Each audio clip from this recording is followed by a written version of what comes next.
have here are very, very light weights, and we're gonna do I's, Y's, and T's while doing a back extension. So when you're doing a back extension, you wanna make sure when you come up, you're not hyperextending. So you only wanna come up so you have a straight back, and that's where we're gonna do our I's, our Y's, and our T's. So I'm gonna come down, I'll grab my very light weights, I'm gonna come up, and I'm gonna come up and I'm gonna lead from my shoulders. That's an I, and my 10 and 2 position is my Y, and then my T. And I'm really squeezing in that mid back, and that's 1. Then I'm gonna come down. So if you don't have access to a back extension machine, there's another way that you can do this with the medicine ball. Take your weights in front of you, and then squeezing from the shoulders, just do the lift again here.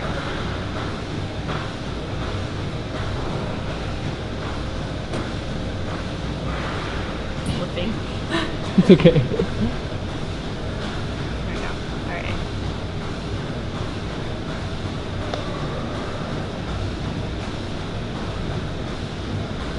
So one of the antagonist muscles that we actually use a lot in climbing is our tricep muscles.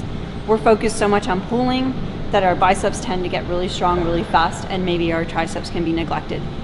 And the whole point here is to focus on the lat, so you need to keep your elbows in tight, and you're just gonna lower as far as is comfortable and then back up. What we don't want is for your shoulders to come in this way. You need to keep them nice and square, lower yourself down, and back up. The movement may start off really small, especially as you're if you're weak, until you get strong enough to be able to do them. And then if you're super strong, you can really lower yourself down and lift yourself back up.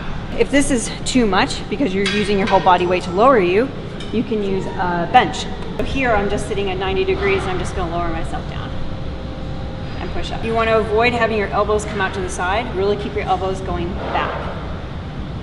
And you wanna avoid your shoulders coming and rounding forward. So in climbing, we do a lot of work with our shoulders, but it's not the top of the shoulders that we wanna focus on. It's actually this part of the shoulder that we wanna focus on. So in order to get those to engage, we do a lot of rows. In my circuit, we have several different ways that you can address a row. I learned this similar exercise when I was training in Europe at the Gimme Craft Cafe with Dickie Corp. But what I really like about this is it wakes up this shoulder system, and it really lets me be aware of them so that I'm more focused on using them when I'm climbing.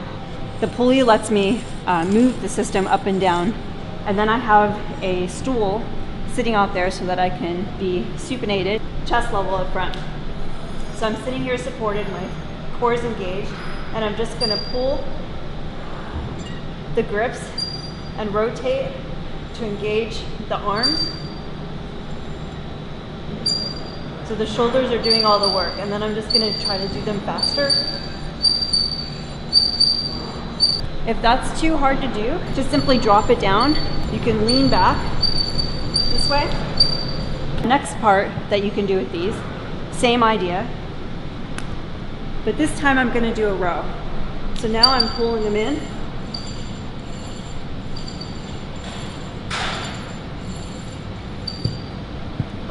And you want to work your way to making them faster. So again, an easier variation and an even easier variation.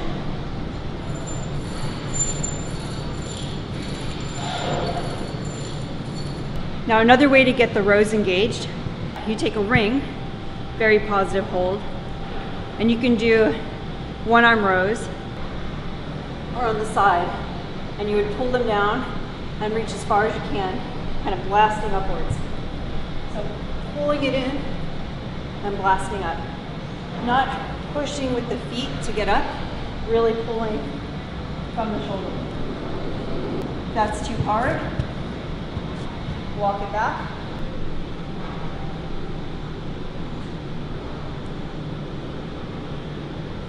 And when you start to get tired to make the completion, don't hesitate to help yourself. Pull up, keep it controlled on the way down. You do not want to let yourself fall into it. That will really jar the body and you can really hurt your elbows. All right, right here I have 3 different ways that we can do a row. I'm going to do it from a kind of a plank position where my back is straight, the core is engaged, palm is flat, knee and 90 degrees. I'm gonna make sure that my shoulders are not dipping. They need to be square, and that I'm not looking up like this so that my back is not arched. So suck the belly up, just kind of look in front of you. I actually just wanna let the weight hang, and then I wanna pull from the shoulder to lift my arm up. I know it looks like the biceps doing the work, but it's not. There's some bicep engagement, but I want the whole initiation of the movement to come from the mid-back and the shoulder back. Now the reason I like a plate is I can actually do a little bit of finger training. So I just leave the weight hanging on my fingers in that open hand position. I can feel the stretch down the back and the extensors, and I'm just gonna lift again. They're gonna stay tight into the body, don't let them come out. And then just up until your arms are back as high as they can go without your elbows moving. And then you're just gonna lower them back down, flick the wrists at the bottom of the motion, and then back up, and that's one. You really don't wanna push the weights on this. Right now, especially when you're starting, you need to go for good form. So making sure that your body is staying in one position. If you're starting to do this, that's too much weight. So it's really, everything needs to come from the triceps. So here, pulling it down, flick the wrist out, back up.